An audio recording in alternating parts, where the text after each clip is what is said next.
YouTube, how's it going? This is Leroy from the Montana Minimalist, and I wanted to share with you a video I put together of my bug out truck. I put together this truck back when I was still living in California, and I was so lucky that I did it because I didn't realize that at the time that I'd be living in that truck for a while. So it worked out really great for me. I hope you enjoy the video and it inspires you to bug out your vehicle, because you never know when you might need it. So if you like this video, please subscribe to my channel, leave a comment, give it a thumbs up. Have a good one. This is my bug out truck. It saved my life, and I'm going to show you how I built it. So I started with a 2001 Toyota Tundra two-wheel drive. And I bought a canopy. I got it for about $300. Popped it on, and then I cleaned out the bed of the truck with some bleach and water, just to make sure that I was starting with a good clean slate.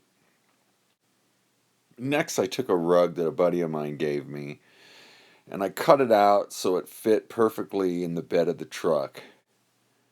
So next, I went about making the frame for the bed.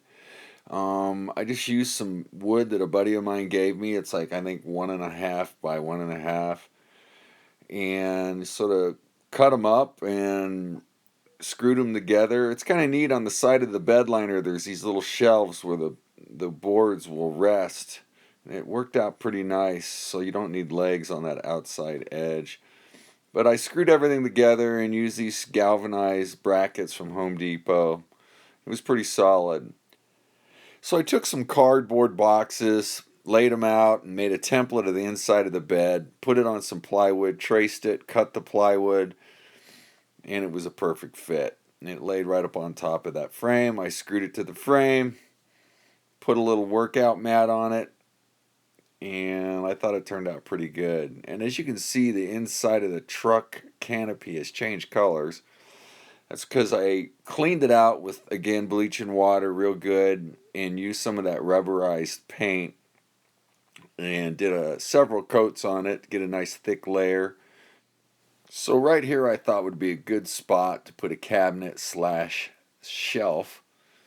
So I built a little box, painted it up, and I mounted it on the edge of the truck bed with 2 C-clamps, and it held really solid.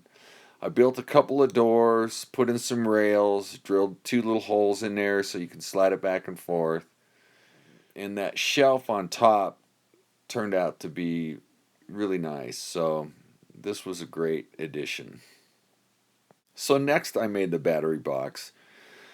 I just took some scrap wood, cut it up, screwed it together with some glue. I wanted this to be really solid because my solar battery is about 100 pounds. And then I painted it up, put a little latch on it, some hinges and a lid. And then I built out a little bracket on the inside out of those same 1.5 by 1.5 boards, so my battery wouldn't slide around. Put 4 of those eye bolts in there. Use that to bungee cord in the battery so it wouldn't move around, because that thing is heavy and I do not want that thing moving around on me. So next I mounted it up in position in the bed of the truck where I wanted it. It was a tight fit, but I got it all to fit. I was kind of lucky. And then went about wiring up the solar. And as you can see, I've got all my terminals and my wires coming in from all my various 12-volt connections. And then I mounted in the battery and wired it all up. And let me tell you, that thing is heavy. But once I got it in, got it wired up, it was time to put on the panels. So these are 2 monocrystalline 100-watt panels that just happen to fit perfectly on top of the canopy. I mounted them with dual lock, which is kind of like Velcro but much stronger. And I've traveled all over the country with these panels on the top. High winds, high speeds, and they are not budging. So dual lock works, guys. I highly recommend it. I really like these panels. They're very low profile. As you can tell, you can barely even see them on top of the truck. Now it was time to wire up the inverter, the charge controller, the meter, and the solar panels. I mounted the inverter and the charge controller to the lid of the battery box. And last but not least, my Dometic refrigerator. This thing really works well. You do have to be careful though. If you run it too high, it'll freeze everything in the box. So if you run it low, it keeps everything really cold, and the best part about this thing is it just sips the energy. And with solar power, that's what we're looking for. So this thing has really worked out great for me. I almost forgot, I did add LED lighting. I really hope you enjoyed this video, and if you did, please give it a like and share it with your friends and subscribe to my channel.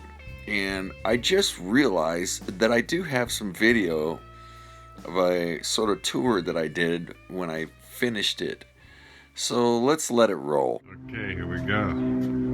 So the insides, I've got my bed, got my Dometic refrigerator running off my solar panels. Nothing in there, got a couple beers in there right now. Drank those a little later. I've got a little shelf in there with some storage space, fan, a battery bank, battery box I should say, solar charge controller by Renogy. As you can see, my batteries are fully charged. I've got a 1000-watt pure sine inverter. I can plug in anything that's 110, 120 in there. In my battery box, I've got a VMAX 155 amp hour 12-volt battery. I've got my terminal blocks for all my connections in there. I've got a couple of 12-volt connections there. And then in the back of this, I've got a 12-volt connection back in there for the Dometic. In the end, this thing turned out great. I spent a couple of months living out of the back of this truck, and I loved it. So if you like this video, give it a thumbs up, leave a comment, and please subscribe. We got more projects coming up. Stay tuned.